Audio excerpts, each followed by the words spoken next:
దేవుని పరిశుద్ధమైన ఘనమైన నామమునకు మహిమ కలుగునుగాక. మరొకసారి మీ ముందుకు వచ్చి ఈ విధంగా దేవుని యొక్క సన్నిధిలో దేవుని వాక్యాన్ని పంచుకోవడానికి లేదా మీతో కలిసి వాక్యాన్ని చదువుతూ ధ్యానం చేసి కొన్ని సత్యాలు నేర్చుకోవడానికి దేవుడు దయచేసిన మరొక సమయాన్ని బట్టి మరొక అవకాశాన్ని బట్టి నేను దేవుని నామాన్ని మహిమపరుస్తూ ఉన్నాను. మరి ప్రత్యేకించి ఈ సమయమున మన ధ్యానం కొరకు మొదటి సమూయేలు గ్రంథం 26వ అధ్యాయం మొదటి 6 వచనాలను ఎవరైనా చదివి సహాయం చేయవలసిందిగా మనవి చేస్తూ ఉన్నాను.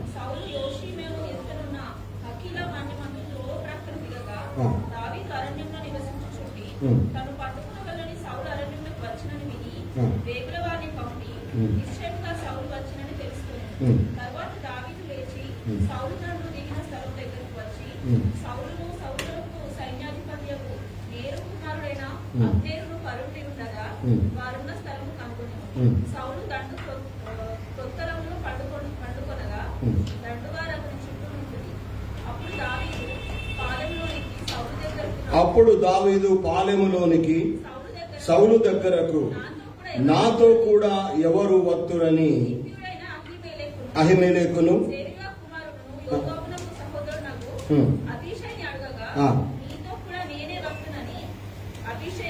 చాలు. ఈ భాగమును కనుక మనం ఆలోచన చేసినప్పుడు సౌలు రాజు దేవునికి విరుద్ధంగా కార్యం చేసి దేవుని చిత్తాన్ని నెరవేర్చకుండా ఉన్నప్పుడు దేవుడు కోపించి సౌలును రాజుగా తీసివేసి సౌలు స్థానములో దావీదును అభిషేకించాలని దేవుడు నిర్ణయించాడు. ఈ సంగతి అంతా మనకు బాగా తెలుసు. ఆ విషయమును గ్రహించిన సౌలు రాజు ఏం చేస్తాడంటే దావీదును ఏ విధంగానైనా చంపాలి, దావీదును బ్రతకనిస్తే నాకు ప్రమాదం, నా కుటుంబానికి ప్రమాదం, నా యొక్క రాజరికానికి కూడా అది గొడ్డలు పెట్టు అని గ్రహించిన సౌలు రాజు దావీదును ఏ విధంగానైనా చంపాలని 3000 మందిని తీసుకొని దావీదును చంపడానికి బయలుదేరిన సందర్భం అది. సౌలు రాజు తనను చంపడానికి వస్తున్నాడని, వచ్చి పలాని స్థలంలో ఉన్నాడని తెలుసుకున్నటువంటి దావీదు ఆ స్థలాన్ని చూసి వేగుల వారిని పంపించి ఆ యొక్క పరిస్థితి అంతా కూడా మరి విశ్లేషణ చేసినటువంటి దావీదు 6వ వచనంలో అంటున్నాడు, సౌలు దగ్గరికి లేదా సౌలు మీదకు వెళుతూ ఉన్నాను, సౌలుతో పోరాడడానికి వెళుతూ ఉన్నాను, సౌలు దగ్గరికి వెళుతున్నాను, నాతో కూడా ఎవరు వస్తారు. మన అంశం ఏంటంటే దేవునితో ఎవరు వస్తారు, దేవుని దగ్గరికి దేవునితో పాటు ఎవరు రావడానికి సిద్ధంగా ఉన్నారు. దావీదు అంటున్నాడు, నేనైతే సౌలు దగ్గరికి వెళుతూ ఉన్నాను, సౌలు నన్ను బ్రతకనిస్తాడా చంపేస్తాడా నాకు తెలియదు, సౌలు నా చేతికి దొరుకుతాడా నేనే సౌలు చేతికి దొరుకుతాడా నాకు తెలియదు. ఏది ఏమైనా నేనైతే వెళుతున్నాను, నాతో కూడా ఎవరు వస్తారు. ఇక్కడ సౌలు అతని సైన్యము ఒక చోట ఉన్నారని తెలుసుకున్న దావీదు నాతో ఎవరు వస్తారు అని తన దగ్గర ఉన్న వారిని దావీదు అడుగుతూ ఉన్నాడు. అక్కడ ఎంతమంది ఉన్నారు అనేది మనకు తెలియదు, కానీ అక్కడ 3 పేర్లు అక్కడ ప్రస్తావన చేయబడ్డాయి. అహిమెలెకు, అభిషై, అదేవిధంగా యోవాబు అనేటువంటి 3 అక్కడ మనకు కనబడుతూ ఉంటున్నారు. తన దగ్గర ఉన్న తన వారితో దావీదు అడుగుతున్న ప్రశ్న ఏంటంటే నాతో ఎవరు వస్తారు. ఈ రోజున యేసు క్రీస్తు ప్రభువు కూడా మనతో ఇదే ప్రశ్న వేస్తూ ఉన్నారు. ఈ రోజు నాతో ఎవరు రావాలనుకుంటున్నారు? నేను దేవుని చిత్తాన్ని చేయడానికి లోకానికి వచ్చాను, దేవుని సువార్త ప్రకటించడానికి వచ్చాను, నా ప్రాణం పెట్టడానికి వచ్చాను, అనేకులకు దేవుని సత్యాన్ని తెలియజేయడానికి వచ్చాను, నాతో కూడా ఎవరు వస్తారు. అవును, ఈ రోజున దేవుడు మనల్ని అడుగుతూ ఉన్నాడు. దేవుడు మనల్ని ప్రశ్నిస్తున్నాడు. నాతో వస్తావా? నాతో నడుస్తావా? నాతో కలిసి ప్రయాణం చేస్తావా? నాతో కలిసి శత్రువుతో పోరాడడానికి నీవు రాగలవా అని దేవుడు మనల్ని కూడా ఈ రోజున అడుగుతూ ఉన్నాడు. ఆ ప్రశ్నకు జవాబు నీ దగ్గర ఉందా? ఆ ప్రశ్నకు జవాబు మన దగ్గర ఉందా? ఆ ప్రశ్నకు జవాబు మనం ఇవ్వగలమా? దావీదు ఆ ప్రశ్న వేసినప్పుడు అహిమేలెకు ఏం సపోర్ట్ చేయాల. యోవాబు కూడా మౌనంగా ఉండిపోయాడు. ఇంకెవరు స్పందించినట్టుగా మనకు కనబడదు. కానీ అబీషై అనేటువంటి ఒక వ్యక్తి, అబీషై అనేటువంటి ఒక సేనాధిపతి లేదా ఒక సైనికుడు దావీదుతో అంటున్నాడు, నీతో కూడా నేను వస్తానయ్యా, నీతో కలిసి నడుస్తాను, నీతో కలిసి నువ్వు ఎక్కడి దాకా వెళతావు అక్కడి దాకా వస్తాను, నువ్వేం చేయమంటే అది చేస్తాను, నువ్వెక్కడికి రమ్మన్నా నీతో వస్తాను, ఎక్కడ కూర్చోమంటే అక్కడ కూర్చుంటాను, ఏ పని చెప్తే ఆ పని నేను చేస్తాను అంటూ తనను తన జీవితాన్ని నిలువుగా ఆ దావీదు చేతులు అప్పగించి దావీదుతో కలిసి వెళ్ళడానికి అబీషై సిద్ధపడినట్టుగా అక్కడ వాక్యంలో మనం చూస్తూ ఉన్నాం. అవును, చాలా మంది దేవుని ప్రశ్నకు జవాబు చెప్పలేరు. యెషయా కూడా దేవుడు దర్శించాడు. ఎవరున్నారు నా పక్షంగా వెళ్ళడానికి, ఎవరైనా ఉన్నారా అని అడిగినప్పుడు యెషయా అన్నాడు, నేనున్నాను, నన్ను పంపండి అని చెప్పాడు. దేవుడు మాట్లాడుతున్నప్పుడు ఇదిగో నేను ఉన్నాను, సెలవివ్వండి, నీ మాట వింటాను అని బాలుడుగా ఉన్న సమయలు జవాబిచ్చాడు. ఈ రోజున యేసు ప్రభు ఈ పగటి వేళ మనందరిని అడుగుతున్నాడు, నాతో వచ్చే వాళ్ళు ఎవరు, నాతో నడిచే వాళ్ళెవరు, నాతో సహవాసం చేసే వాళ్ళెవరు, నాతో ప్రయాణం చేయడానికి సిద్ధపడ్డ వాళ్ళు, ఇష్టపడ్డ వాళ్ళు ఎవరని ఆయన అడుగుతుండగా నీ జవాబు, నా జవాబు ఏమి ఇవ్వగలము దేవునికి?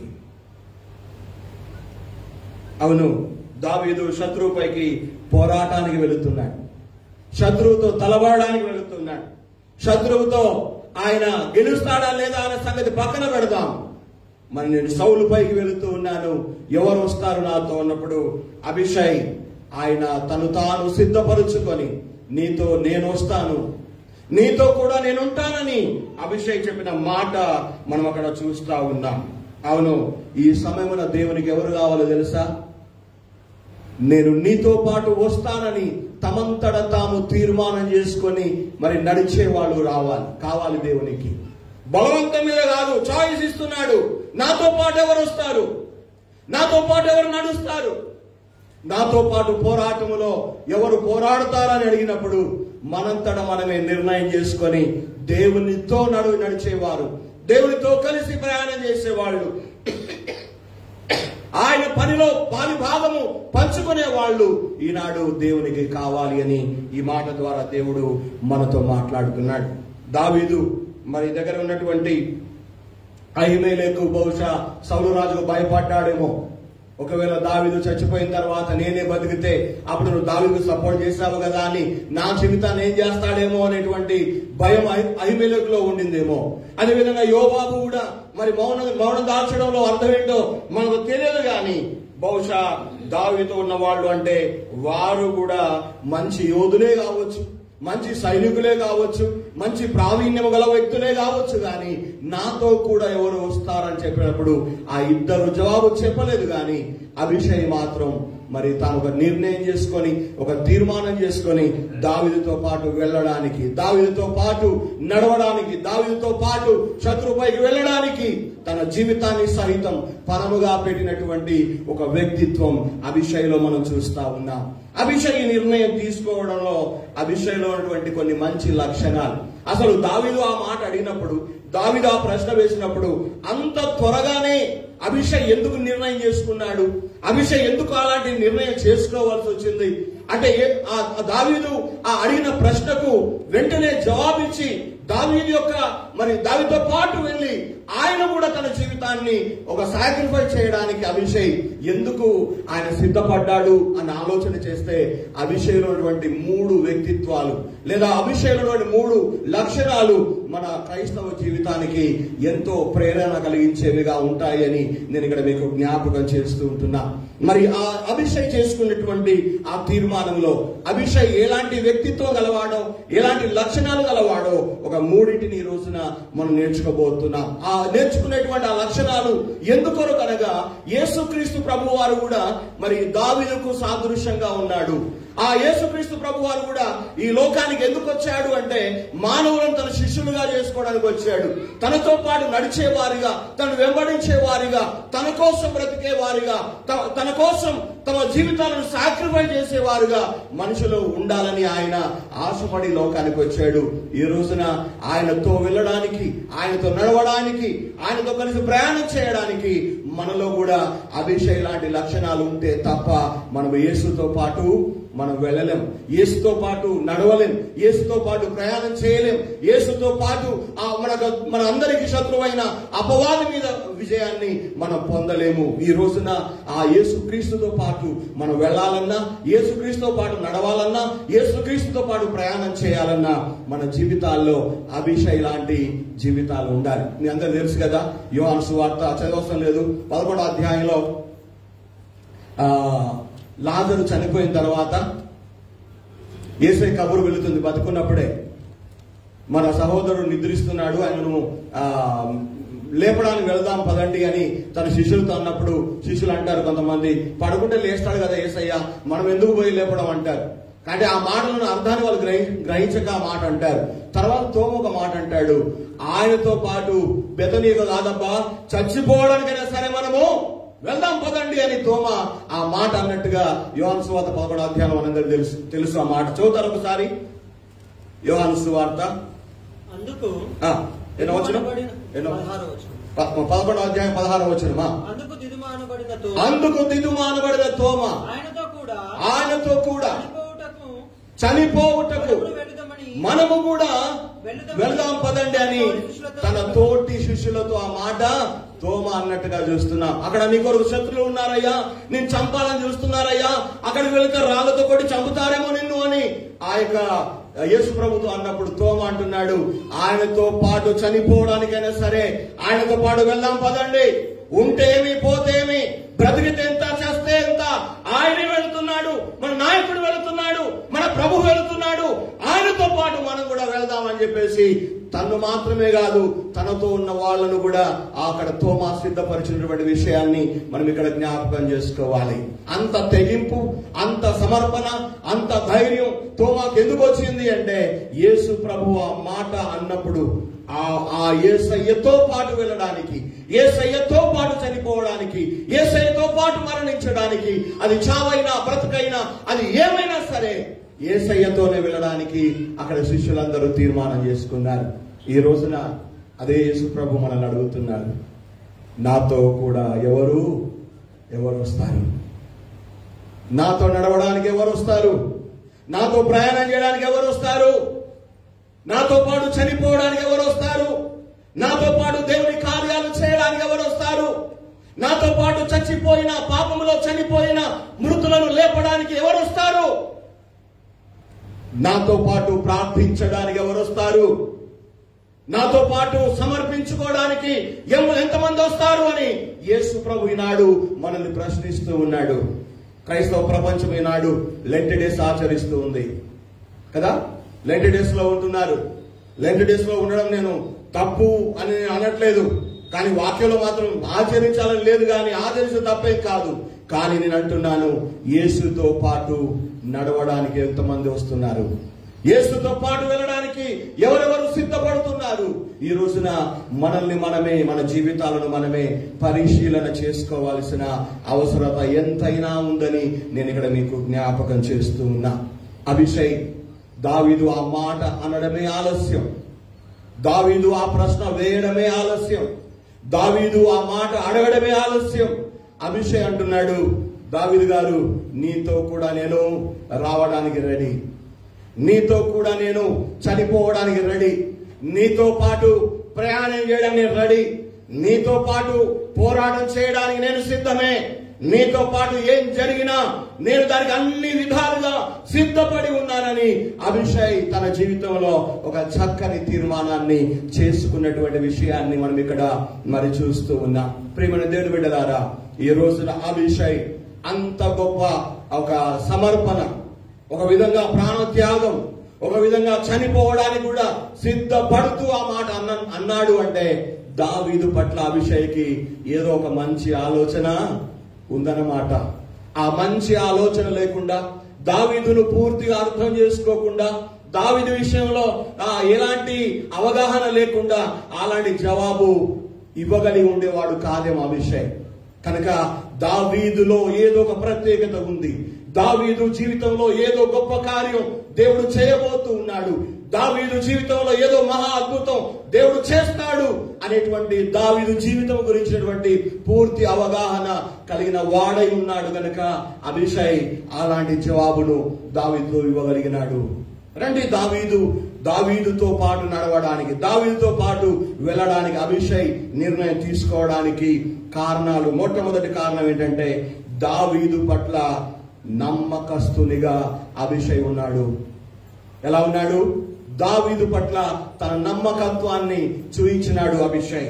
ఈ మాట ఎలా చెప్పగలుగుతున్నాము అంటే, దావీదు తనతో ఉన్నవారు తనవారు అని నమ్మినాడు. దావీదు తనతో ఉన్న వాళ్ళందరూ తన వాళ్ళే అని నమ్మినాడు. తన మాట వింటారని నమ్మినాడు. తన అడుగుచాడల్లో నడిచేవారని దావీదు నమ్మినాడు. తను ఏం చెప్పినా ఆ మాటకు అడ్డు చెప్పరు అని నమ్మినాడు.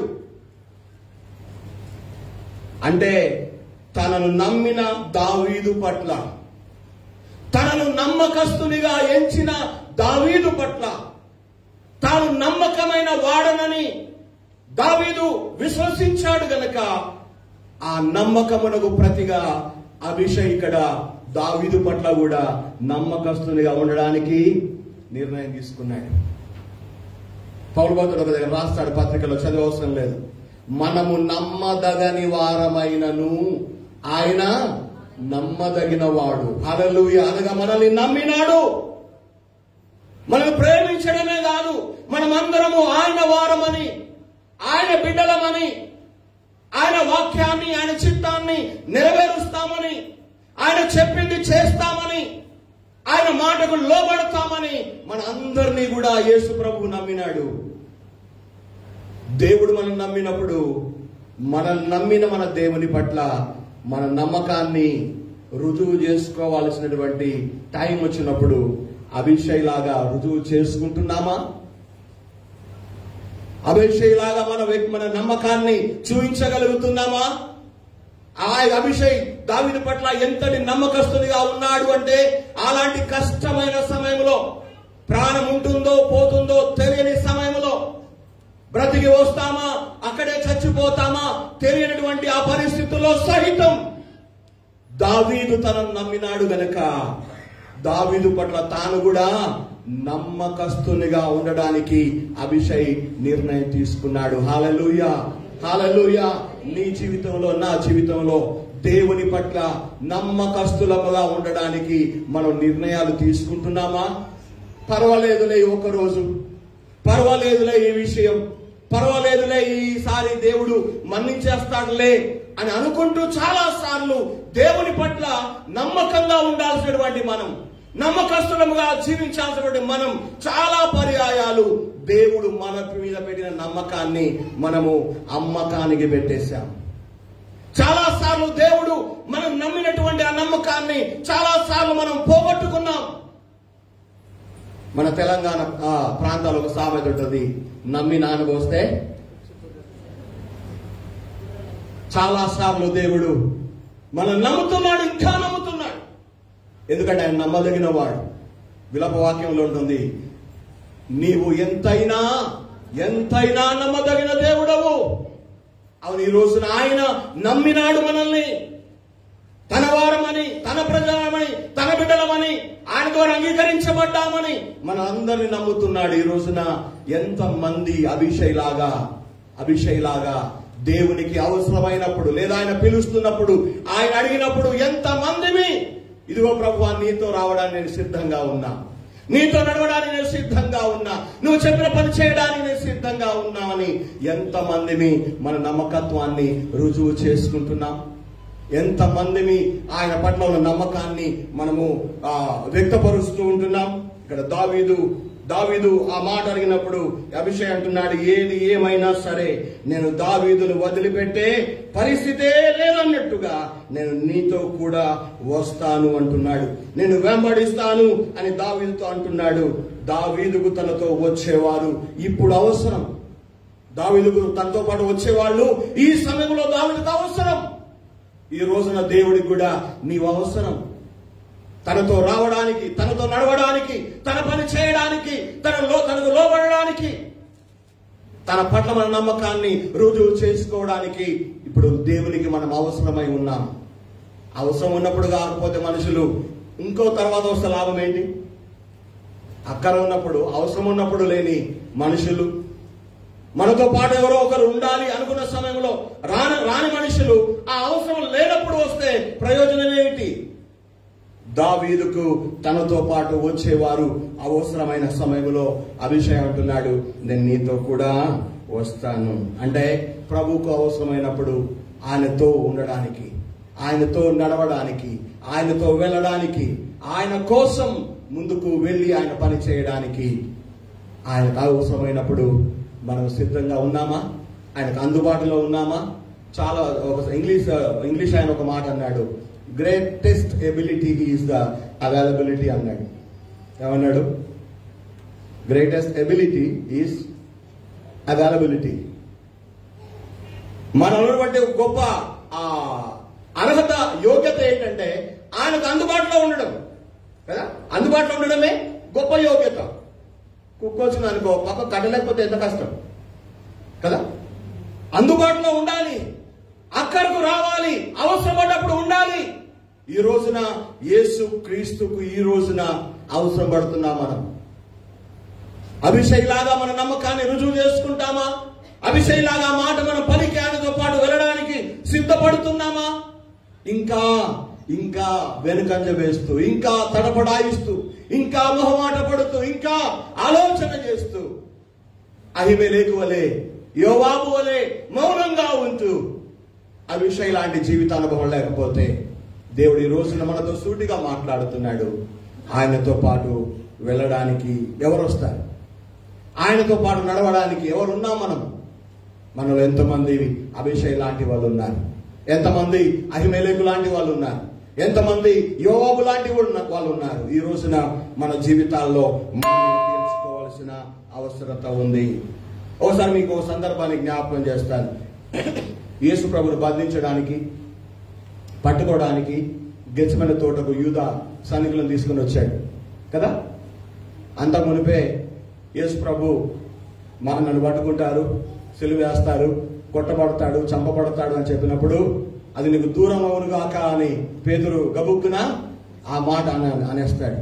ఏడు పేతులు వాళ్ళ అనదు, నువ్వు సాతాను వెనుకకు పో అని చెప్పేసి అంటే, నీతో పాటు నీకోసం ప్రాణం పెట్టడానికి కూడా నేను వెనుకాడను యేసయ్య, ఏమనుకుంటున్నావు నన్ను అన్నాడు పేతురు. అప్పుడు యేసయ్య అంటాడు, అవునా పేతురు, ఈ రాత్రే నువ్వు నన్ను ఎరుగనని 3 సార్లు చెప్పేదాకా కోడి కూయదు అని చెప్పాడు. ఎవరు? ప్రభు చెప్పాడు. అది కానే కాదనుకున్నాడు, అట్లా జరగనుకున్నాడు పేతురు. కానీ తీరా 3 సార్లు నేను అతను ఎవరో నాకు తెలియదు, యేసును అసలు నేను చూడలేదు, యేసు అంటేనే నాకు తెలియదు అని చెప్పేసి ఒట్టు పెట్టుకొని అమ్మతోడు అయ్యతోడు అని పెట్టుకున్నాకనే కోడి కూసింది. అంటే ఆ గెత్సేమనే తోటలో తను నమ్ముకున్న వాళ్ళందరూ కూడా యేసయ్యను ఏం చేశారు? ఆయన విడిచిపెట్టి పారిపోయారు. మార్కు వార్త 14వ అధ్యాయం దయచేసి 52వ వచనాన్ని చదువుదాం. అతడు నానబట్ట విడిచి దిగంబరుడై పారిపోయాను. 14:52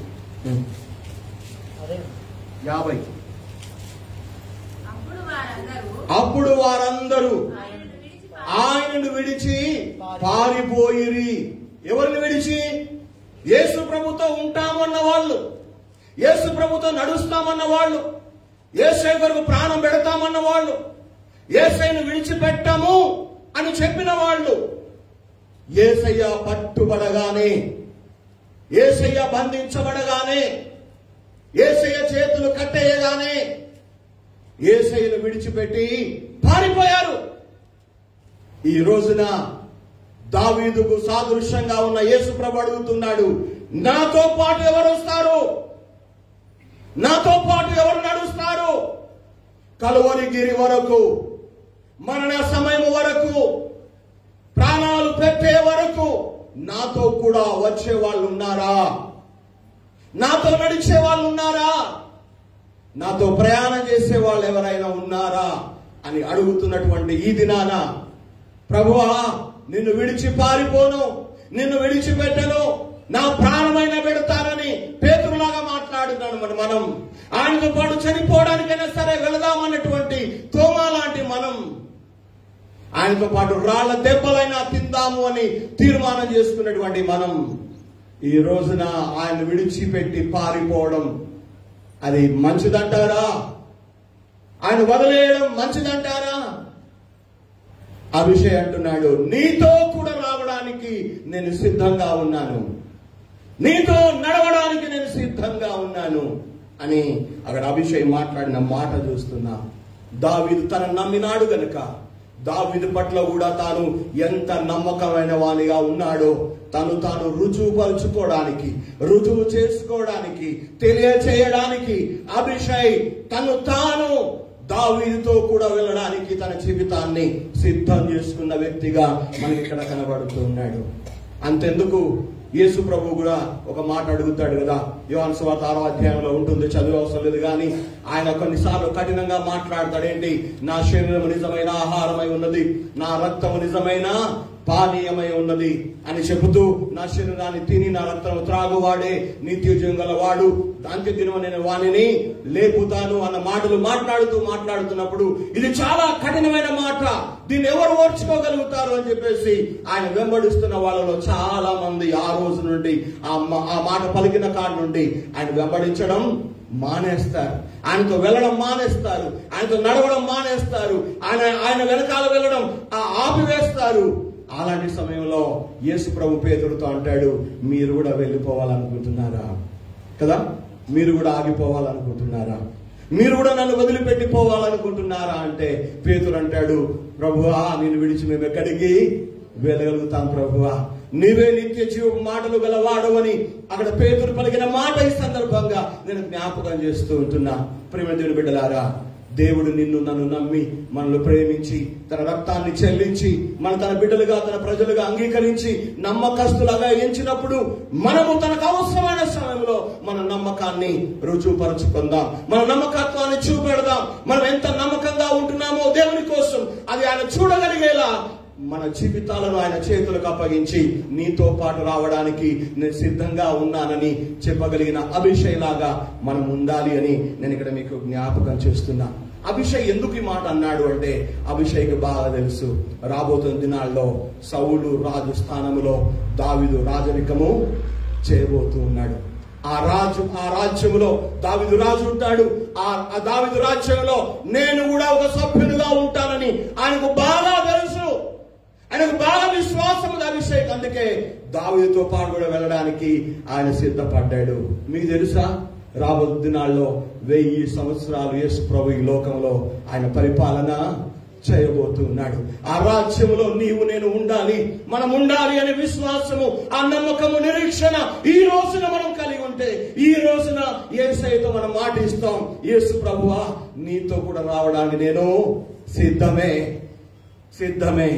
ఈ రోజున యేసుక్రీస్తు ప్రభు గురించి పూర్తి అవగాహన లేకుండా, యేసుక్రీస్తు గురించి పూర్తిగా నువ్వు గ్రహించకుండా, యేసుక్రీస్తు ప్రభు కేవలం ఈ లోకములోనే నీకు అన్ని ఆశీర్వాదాలు ఇస్తాడు అది మాత్రమే చాలదు గాని రాబోతున్న దినాల్లో యేసయ్య ఏమవనున్నాడో, ఎలాంటి శక్తి గలవాడుగా మారనున్నాడో, ఏ విధంగా 1000 ఏళ్ళు పరిపాలన చేయబోతున్నాడో, ఆ రాజ్యములో మనం ఉండాలి అన్న అవగాహన ఉంటే ఈ రోజున అభిషేక్ చేసిన నిర్ణయాన్ని మనం కూడా చేయగలుగుతాం. అభిషేకాన్ని నిర్ణయం మనం కూడా చేసుకోగలుగుతాం. అది కష్టమైన, సుఖమైన, అది చావైనా, బ్రతుకైనా, మరి ఏదైనా సరే ప్రభువా ఇదిగో నీతో కూడా నేను రావడానికి సిద్ధమని మనం కూడా చెప్పగలుగుతాం. అభిషేక్ ఆ విషయం బాగా తెలుసు. త్వరలో దావీదు రాజు రాజ్యాధికారం చేపడతాడు. ఆ రాజ్యంలో నేను కూడా ఉంటాను. మనం నమ్ముకున్న కుటుంబాలు ఉంటాయి, మనం నమ్ముకున్న స్నేహితులు ఉంటారు, ఇంకా చాలా మంది ఉంటారు. వారికి అవసరమైన సమయంలో, ఆపద సమయంలో వారి పట్ల నమ్మకముగా వారితో నిలబడుతున్నామా? దావీదు కష్టకాలంలో, దావీదుకు అవసరమైన సమయంలో, దావీదుతో పాటు వచ్చేవాళ్ళు అక్కరగా ఉన్న సమయంలో అభిషై దావీదు పక్కన నిలబడ్డాడు. ఐఎమ్ రెడీ సార్, నీతో పాటు నడవడానికి, నీతో పాటు రావడానికి, నీతో పాటు ఏమైనా సరే నీ అడుగులో అడుగు వేయడానికి నేను సిద్ధంగా ఉన్నానని దావీదు పక్కన నిలబడ్డాడు అభిషై. ఈరోజు యేసయ్య పక్కన నిలబడడానికి నువ్వు ఇష్టపడుతున్నావా? యేసయ్య పక్కన నిలబడి ఆయనతో నడవడానికి నువ్వు కోరుకుంటున్నావా? యేసయ్యతో పాటు ముందు నడవడానికి నువ్వు ఒకవేళ నిర్ణయం చేసుకున్న వాడివైతే ఈ రోజున నిన్ను నీవు నీ జీవితాన్ని దేవుని చేతిలో పెట్టాలి. మన జీవితాన్ని మన చేతుల్లో పట్టుకోవద్దు. అభిషై తన జీవితాన్ని దావీదు కోసం ఇచ్చేశాడు, పూర్తిగా ఇచ్చేశాడు. అనగా దావీదు పట్ల తన నమ్మకాన్ని అభిషై రుజువుపరుచుకున్నట్టుగా మనం చూస్తున్నాం. బైబిల్లో చాలా మాటలు ఉన్నాయి కదా, చాలా మాటలు ఉన్నాయి. తను ఎన్నుకున్నటువంటి మరి మోషే దేవుని ఇళ్ళంతటిలో ఆయన ఎలా ఉన్నాడు? నమ్మకమైన వాడిగా ఉన్నాడు కదా. అదేవిధంగా దేవుని యొద్ద సహవాసం చేయడానికి, దేవుని ఇంట్లో మనము ఆయన సన్నిధిలో గడపడానికి నమ్మకమైన వారి కోసం, దేశంలో నమ్మకమైన వారి కోసం దేవుడు కనిపెడుతున్నాడని 101వ కీర్తన 6వ వచనంలో మనం చూడగలుగుతాం. అంటే నాతో కూడా ఎవరు వస్తారు అని దావీదు అడిగినప్పుడు అభిషై వెంటనే తటాలను లేసి అన్నాడు, నేను నీతో కూడా వస్తాను అని దావీదు పక్కన నిలబడ్డాడు. అనగా దావీదు పట్ల తనకు ఎంతటి నమ్మకం ఉందో, దావీదు పట్ల ఎలాంటి నమ్మకత్వం కలిగి ఉన్నాడో దాన్ని చూపించడానికి అభిషై సిద్ధపడ్డాడు. రెండవదిగా దావీదుతో పాటు వెళ్ళడానికి అభిషై ఎందుకు నిర్ణయం తీసుకున్నాడు? అభిషైలో ఉన్నటువంటి రెండవ క్వాలిటీ ఏంటి? దేవుడితో నడవడానికి దేవుడు మనం ఎంతగా నమ్మినాడో మన నమ్మకత్వాన్ని చూపించగలగాలి, మొదటిది. రెండవది, దావీదు ఆ మాట అన్నప్పుడు అభిషై ఎందుకు రెస్పాండ్ అయ్యాడు? అసలు అభిషై ఎలాంటి వాడు? కొన్ని మాటలు చూద్దాం. దయచేసి మొదటి దినవృత్తాంతములు 11వ అధ్యాయము 20వ వచనం చదవండి.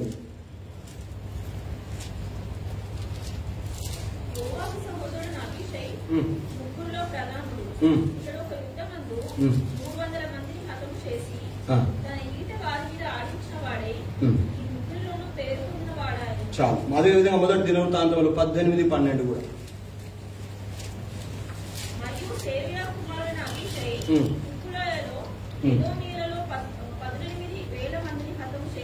చాలు. ఈ భాగంలో 2 మాటలు చూస్తే అభిషై ఒక బలమైన యోధుడు, మంచి పేరు పొందిన సైనికుడు, మంచి ధైర్యశాలి. తన చేతిలో ఉన్న ఈటెతో 300 మందిని చంపినటువంటి ఒక పరాక్రమశాలి. 300 మందిని. అక్కడ ఉన్నటువంటి సైనికులందరిలో కూడా ప్రాముఖ్యమైన వాడు, మంచి పేరు పొందిన వాడు. రెండవ భాగంలో చూసాము, ఉప్పు లోయలో అనగా ఒక స్థలంలో అభిషై ఎన్ని వేల మందిని చంపాడు? 18,000 మందిని చంపాడు అభిషై. అంటే అభిషై మామూలోడు కాదనమాట. అభిషై మామూలోడు కాదు, గుండె బలం గలవాడు. కండబలం ఉండొచ్చు కానీ గుండె బలం గలవాడు. అదేవిధంగా మంచి పేరు పొందినవాడు, మంచి యుద్ధ వీరుడు. ఇన్ని మంచి క్వాలిటీస్, లేకపోతే ఒక మంచి పేరు ప్రతిష్ట కలిగిన వ్యక్తి, మంచి యోధుడు కావాలనుకుంటే ఇంకా వేరే రాజ్యానికి వెళ్లి ఆ రాజును ఓడించి ఆ రాజ్యానికి రాజుగా అయ్యేటువంటి ఆ యొక్క యుద్ధ ప్రావీణ్యత కూడా అభిషేక్లో మనకు కనబడుతుంది. అంటే అభిషేక్ చాలా ధైర్యవంతుడు, యుద్ధ నీతి, ప్రతిభ కలిగిన వాడు, సాహసవంతుడు, మంచి పేరు సంపాదించుకున్నవాడు. ఇవన్నీ ఉన్నప్పటికీ అభిషేక్ దావీదు నాయకత్వంలో ఉండడానికి ఇష్టపడ్డాడు. ఎవరి నాయకత్వంలో? దావీదు నాయకత్వంలో ఉండడానికి ఇష్టపడ్డాడు. అంటే మనకు అర్థమవుతుంది ఏంటంటే అభిషై తన నాయకుని పట్ల తగ్గింపు స్వభావం గలవాడు. తనకున్న వాటిని బట్టి విర్రవీగేవాడు కాదు అభిషై. తనకున్న ఖండ బలాన్ని బట్టో, తనకున్న గుండె బలాన్ని బట్టో, తను వాడగలిగేటువంటి ఆ యొక్క కత్తి విద్యను బట్టియో, తనకున్న మంచి పేరును బట్టియో గర్వించేవాడు కాదు. గాని తనకు పైగా ఉన్నటువంటి వాళ్ళ మధ్య వాళ్లతో తగ్గింపు స్వభావం కలిగిన వాడు అభిషై. నువ్వు యేసుతో నడవాలంటే నిన్ను నమ్మిన యేసు పట్ల నీ నమ్మకత్వాన్ని చూయించగలగాలి. ఆయనతో వెళ్ళాలంటే యేసయ్యతో, దేవునితో నడవాలంటే ఆయన నిన్నెంతగా నమ్మినాడో మన నమ్మకాన్ని కూడా అంతగా చూపించాలి. రెండవదిగా యేసుతో నడవాలంటే మనకున్న వాటిని బట్టి గర్వించకుండా, మనకున్న వాటిని బట్టి అతిశయపడకుండా, నేను ఎంఏ చేశాను, ఇంకేమంటారు పిహెచ్డి చేశాను, బిఏలు చేశాను, ఎంఏలు చేశాను. కొంతమందికి పేర్లోకి ఇటు ఉంటాయి అటు ఉంటాయి. మా నాన్నగారితో పాటు ఇంకొక ఆయన జాన్ అనే ఒక టీచర్ ఉండేవాడట.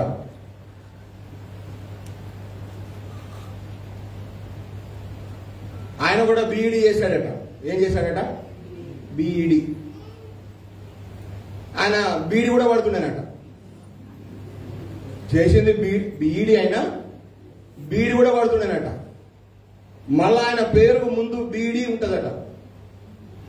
బీడీ జాన్ ఆయన పేరు. మా నాన్న పేరు జన్ జాన్.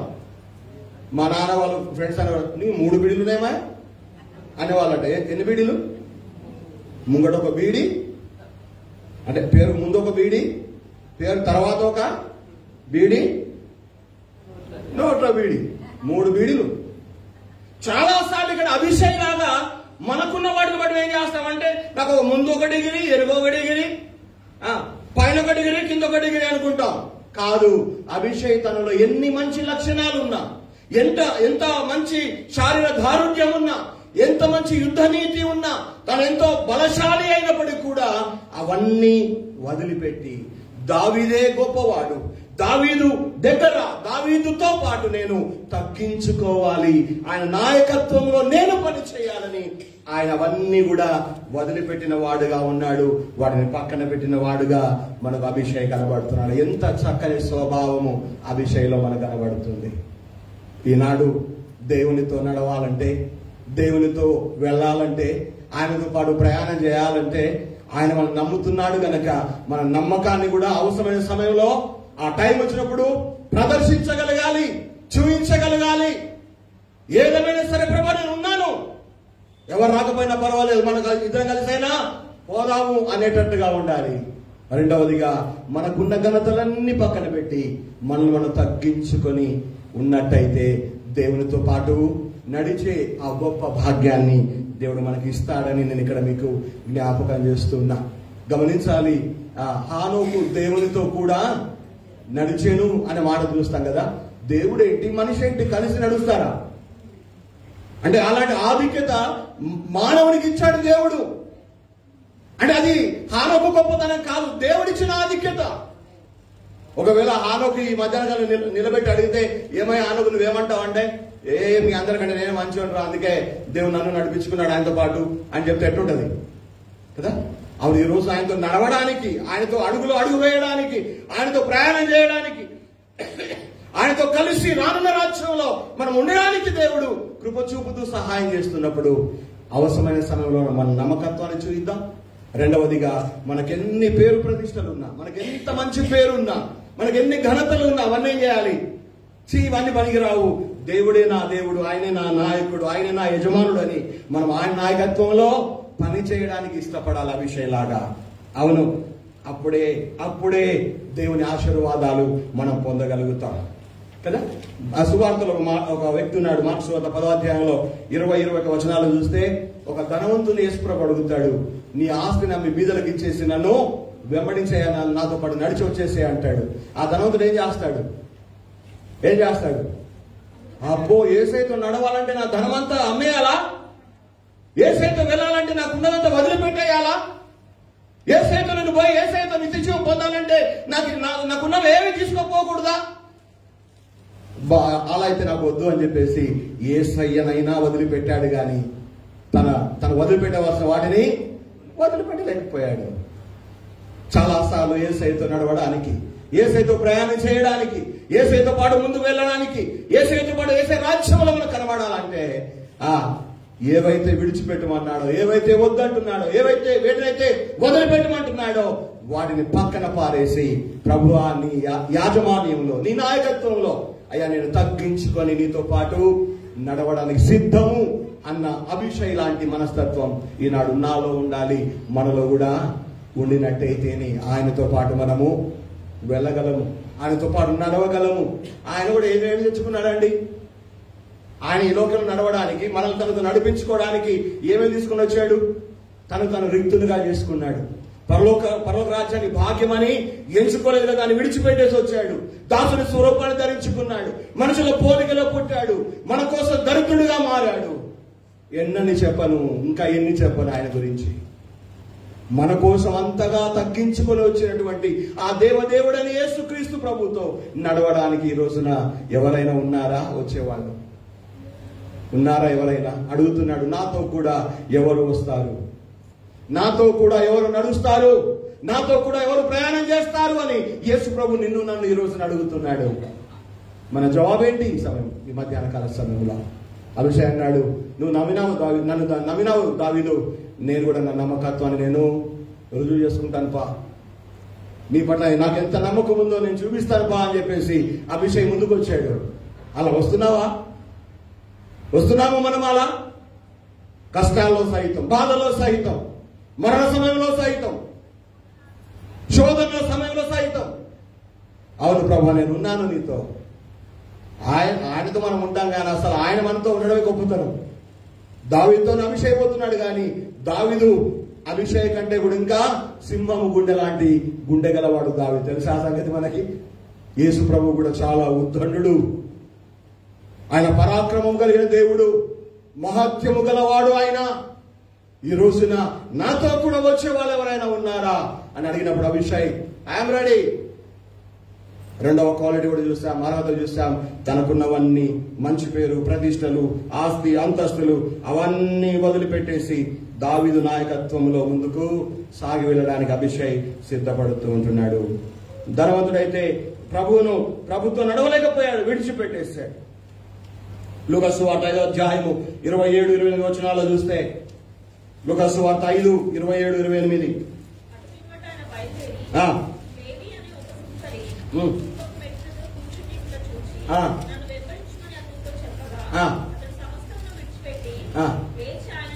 ఇక్కడ ఒక ఉద్యోగి ఉన్నాడు. ఏ ఉద్యోగట? లేవి అనే మనిషి, సుంకపు గుత్తదారుడు, ట్యాక్స్ వసూలు చేసేవాడు. ఆ పనిలో ఉన్నప్పుడు ఆయన పక్కన కూర్చొని డబ్బులు ఎగబెట్టుకుంటూ ఉంటే, వ్యాపారం అంటే ఉద్యోగం చేసుకుంటూ ఉంటే యేసు ప్రభు అన్నాడట, లేవి నాతో వస్తావా అన్నాడట. లేవి ఏమన్నాడు? సారీ డబ్బులకు పెట్టేసి ఆఫీసులో కట్టేసి వస్తానన్నాడా? అక్కడేముంది? వెంటనే లేవి లేచి యేసుతో పాటు నడుస్తూ వెళ్ళిపోయాడు. ధనవంతుడు అలా నడవలేకపోయాడు, వెళ్ళలేకపోయాడు.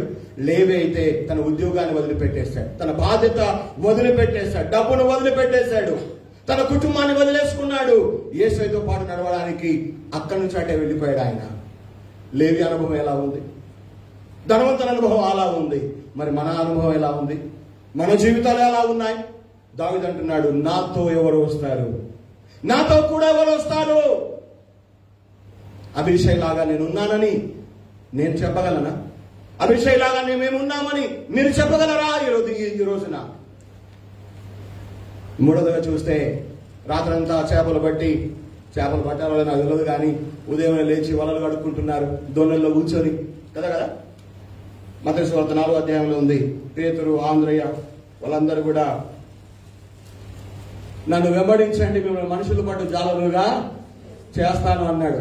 నా వెంబడి రండి, నీ జీవితాలు మార్చేస్తా, మీ బ్రతుకులు మార్చేస్తా, మీ పేర్లు మార్చేస్తా, మీ హోదా మారుస్తా, మీ జీవితాలు అత్యున్నతమైన స్థాయికి తీసుకువెళ్తా, నాతో కూడా రండి అనగానే దోణులు వదిలిపెట్టారు, వలలు వదిలిపెట్టారు, తమ తండ్రిని వదిలిపెట్టారు, ఉన్న పలానా యేసయ్యతో పాటు నడిచి వెళ్ళిపోయారు. తర్వాత ఏమైందో తెలుసా? భూలోకమును తలకిందులు చేసేవారన్న పేరు వారికి దేవుడిచ్చాడు.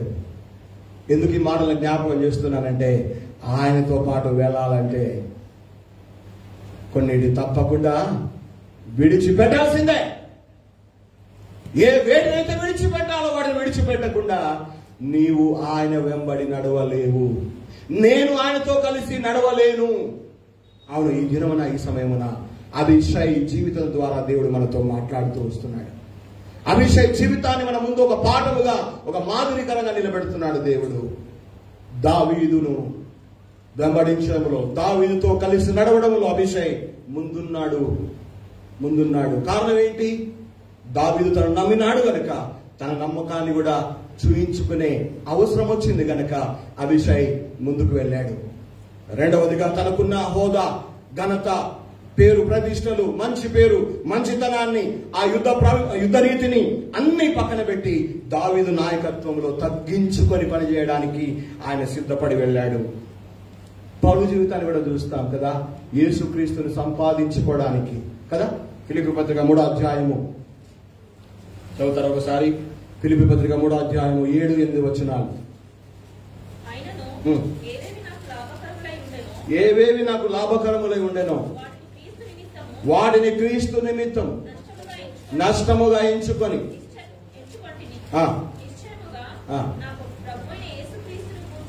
10-11 వాడు ఏ విధము చేతనైన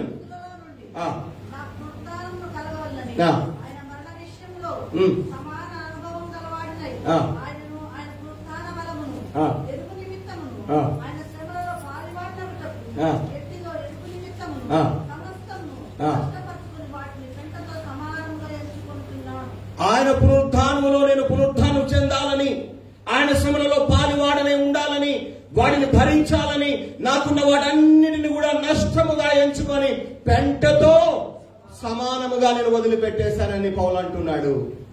యేసుతో నడవడానికి ఇక్కడ ఉన్న మనం ఏమైనా వదిలిపెట్టామా? బీడి, కాడి, సారా, ఇంకేమైనా ఎనీథింగ్ ఏమైనా వదిలిపెట్టించిన వాళ్ళు ఉన్నారా? విడిచిపెట్టి వచ్చిన వాళ్ళు ఉన్నారా? ఇక్కడ పౌలు ఉన్నాడు, పేతురు, ఆంద్రేయులు ఉన్నారు, లేవి ఉన్నాడు. ఈ రోజున మనం ఉన్నామా ఆ స్థాయిలో? ఆ విధంగా మనం ఉంటున్నామా? గమనించాలి. అభిషయ్ ఉన్నాడు. దావీదు తనకెన్నో ఘనతలు ఉన్నాయి, తనకెన్నో మంచి పేరుంది, మంచి బలం ఉంది, ప్రావీణ్యం ఉంది, కీర్తి ప్రతిష్టలు ఉన్నాయి. అవన్నీ వదిలిపెట్టి తగ్గించుకొని దావీదు నాయకత్వంలో నిలబడడానికి, పని చేయడానికి అభిషయ్ ముందుకు వచ్చాడు. అభిషయ్ ఎంత మంచివాడు, ఎంత మంచి లక్షణాలు కలిగి ఉన్నవాడు. అవును, దావీదు అడిగినట్టుగా ఈరోజు యేసుప్రభు అడిగితే నీ జవాబు, నా జవాబు ఏమని ఉంటుంది? అభిషయ్ అంటున్నాడు, నేను నీతో కూడా వస్తాను, నీతో కూడా నడుస్తాను, నీతో కూడా ప్రయాణం చేస్తాను, నీ శ్రమలలో నేను ఉంటాను, ఆ శ్రమలు నేను కూడా పొందుతాను. నువ్వు చంపబడితే నేను కూడా చంపబడతాను, నువ్వు బతుకుంటే నేను కూడా బతుకుతాను. ఏదేమైనా సరే నేను నీతో వస్తానన్నాడు అభిషయ్. ఈ రోజున మనం కూడా ఆ విధంగా మన జీవితాల్లో తీర్మానం చేసుకొని ముందుకు సాగవలసిన వారమై ఉన్నాం. మూడవదిగా అభిషేకంలో ఉన్న మంచి గుణం ఏంటో తెలుసా? మొదటి సమూయేలు గ్రంథం 26వ అధ్యాయం 7-8 వచనాలు. దావీదును అభిషేయును రాత్రి వేళ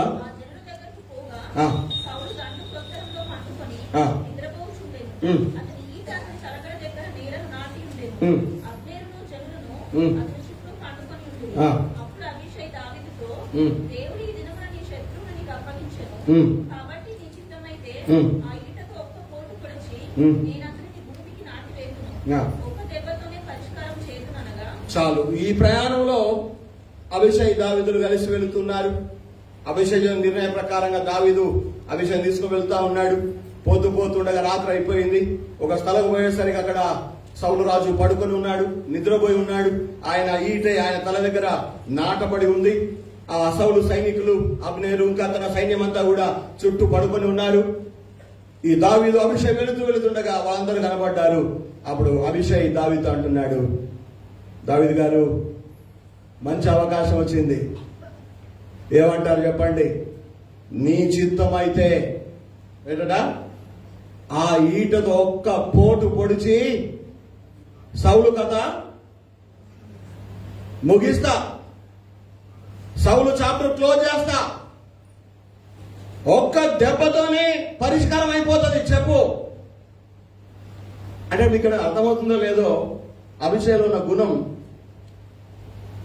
దావీదుని అడగకుండా చేయలేడా?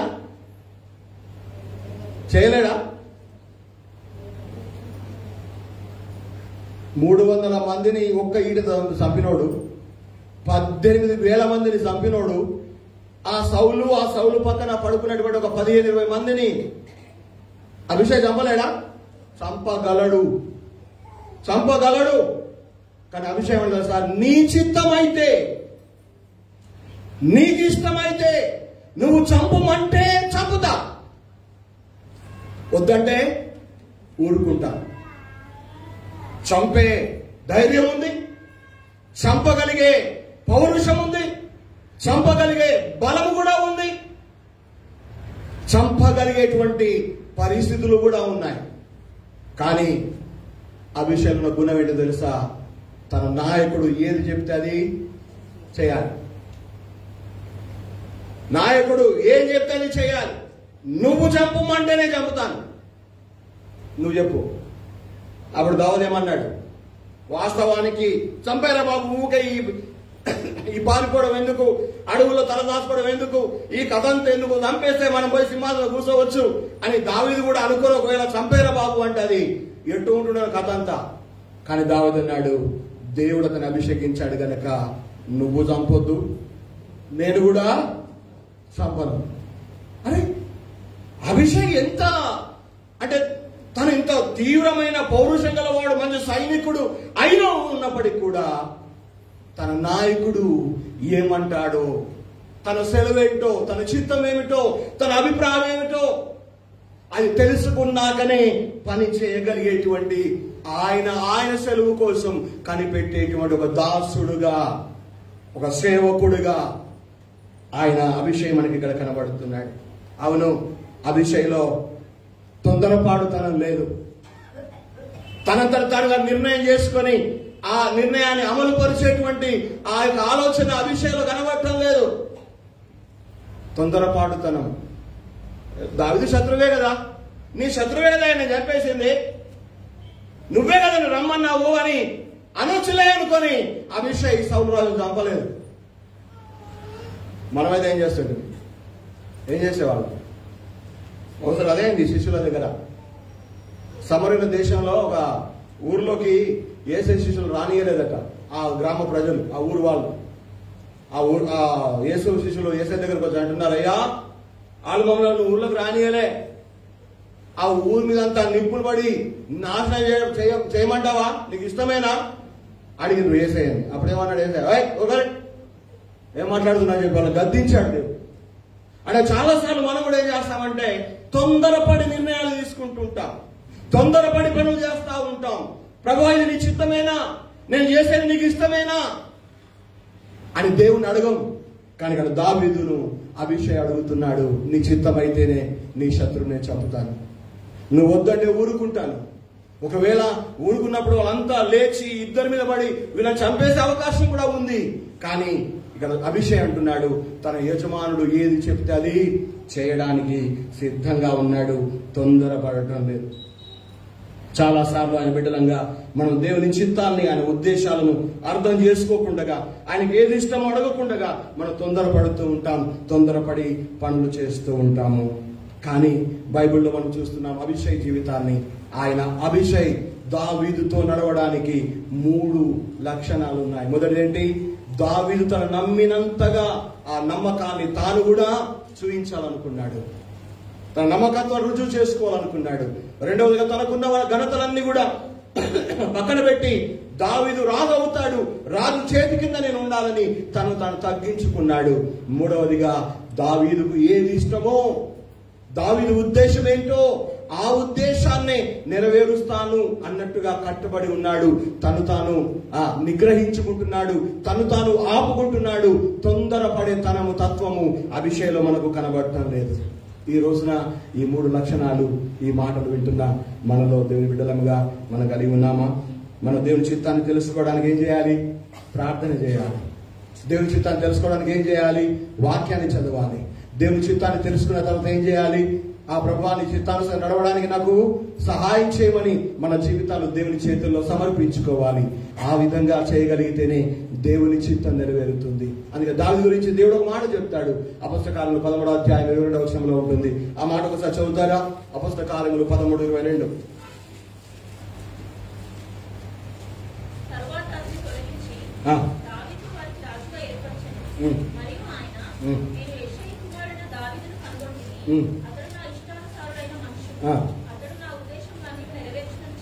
దాని గురించి దేవుడు ఏం చెప్తున్నాడు? అతడు నా ఇష్టానుసారుడైన మనుషుడు, అతడు నా ఉద్దేశాలన్నీ కూడా నెరవేరుస్తాడని చెప్పాడు. అనగా మన జీవితాల్లో కూడా దేవుడు ఈ మాట చెప్పగలడా? యేసుప్రభు మాట చెప్పాడు, నా ఇష్టము నెరవేర్చుకున్నటకు నేను రాలేదు, నన్ను పంపిన వాని చిత్తము నెరవేర్చుటకే వచ్చిందని అన్నాడు. ఈ రోజున ఆయన జీవితంలోనే తను పంపిన వాని చిత్తం నెరవేర్చడానికి యేసయ్య వస్తే, మనల్ని ప్రేమించి రక్షించుకున్న మన జీవితాల్లో మనం ఎవరి చిత్తాన్ని చేయాలి? మరి ఆయన చిత్తాన్ని నెరవేర్చాలి. ఆయనకి ఇష్టమైన దాన్ని మనం చేయాలి.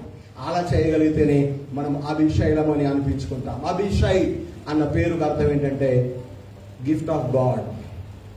ఏమర్థం అది? దేవుడిచ్చిన బహుమానం. పేరు తగ్గ జీవితం ఉంది కదా అభిషైలం. పేరు తగిన జీవితం ఉంది.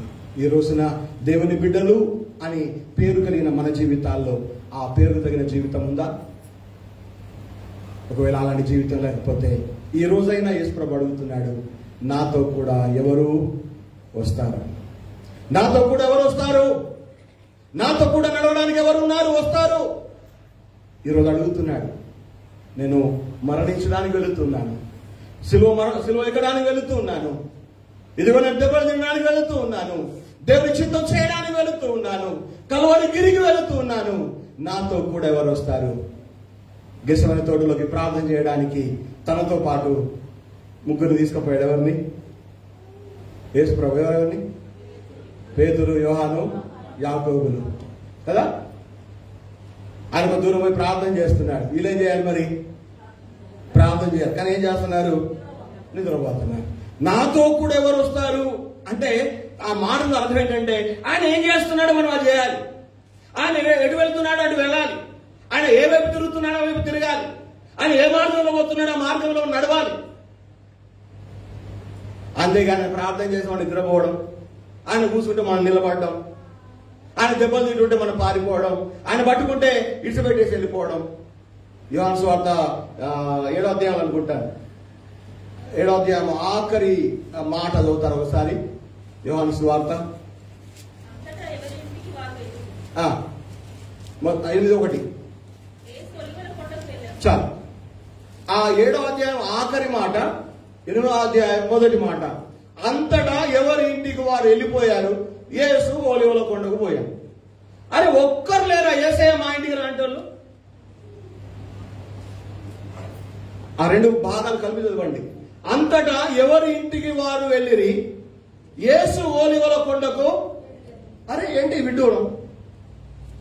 ఈ రోజున దేవుడు లోకాన్ని ప్రేమించిన దేవుడు, లోకులందరి కోసం మన కోసం ఆయన చనిపోవడానికి జన్మించి జీవించిన దేవుడు ఆయన. ఒక్కరు కూడా అయ్యా రాత్రి అయిపోయింది మా ఇంట్లో ఉండండి, ఒక పూట ఉండండి, ఒక పూట తిని వెళ్ళండి, లేదా మాతో పాటు ఉండండి, తెల్లారి తర్వాత పోవచ్చు అని అన్న వాళ్ళు ఒక్కళ్ళు కూడా అక్కడ కనబడుతున్నా. లేకపోతే నీతో పాటు మేము కూడా వస్తాం పాయ్యా అని చెప్పిన అన్నలు కూడా అక్కడ కనపడటం. ఎవరింటికి వారు వెళ్ళిపోయారు, ఈయనేమో కొండకు పోయాడు. అంటే చాలా సార్లు మనము ఆయనతో పాటే అంటాం, పాడతాం, వాక్యాలు బాగా చెప్తాం, ప్రసంగాలు కూడా చేస్తాం నాకులాగా. కానీ ఆయనతో కూడా నడవడం, ఆయనతో కూడా వెళ్ళడం, ఆయనతో కూడా ప్రయాణం చేయడం, ఆయనతో కూడా ఉండడం. ఎమ్మాయి గ్రామస్తులు అన్నారు, పొద్దుపోయింది, ఇంకా ఏం పోతావు ముందుకు, ఒక పూట మా దగ్గర ఉండిపోండి అని చెప్పారు. రొట్టె ఇచ్చారు. ఆయన వందనాలు చెల్లించి విరిచినప్పుడు ఆయన యేసు ప్రభుని గుర్తెరిగినారు. ఆయన అప్పుడే అదృశ్యమైపోయినట్టుగా మనం చూస్తూ ఉన్నాం. గమనించండి ప్రియులారా, ఆయనతో పాటు వెళితే ఆయనతో పాటు మనం ఆ రాజ్యంలో ఉంటాం. ఆయనతో కూడా ఈ లోకంలో నడిస్తేనే ఆయనతో పాటు సదాకాలం ఆయనతో జీవిస్తాం. ఆ సత్యాన్ని గమనించి ఆయన ఈ రోజు మనల్ని అడుగుతున్నాడు. రోజులు ఇంకెన్నో లేవు, సంవత్సరాలు ఇంకెన్నో లేవు మన ముందు. కానీ ఏది ఏమైనా ఆయన ముందు వచ్చినా, మన ముందు పోయినా ఆయనతో పాటు నడవడానికి, ఆయనతో పాటు ప్రయాణం చేయడానికి, ఆయనతో పాటు జీవించడానికి, సదాకాలం ఆయనతో ఉండడానికి మనము ఆయనతోనే మన జీవితాలు పెనవేసుకుందాం. ఆయనతోనే పాటు మనం ముందుకు సాగి వెళదాం. అలాంటి కృప, అలాంటి సహాయము, అభిషేక్ లాంటి జీవిత అనుభవాన్ని పరిశుద్ధాత్మ దేవుడి మాటలు వింటున్న మీ అందరికీ, నాకు కూడా దయచేయాలని కోరుకుంటూ నా చిన్న మాటలు ముగిస్తున్న దేవుడి మాటలు మన వినికిడిలో ఆశీర్వదించి దీవించును గాక.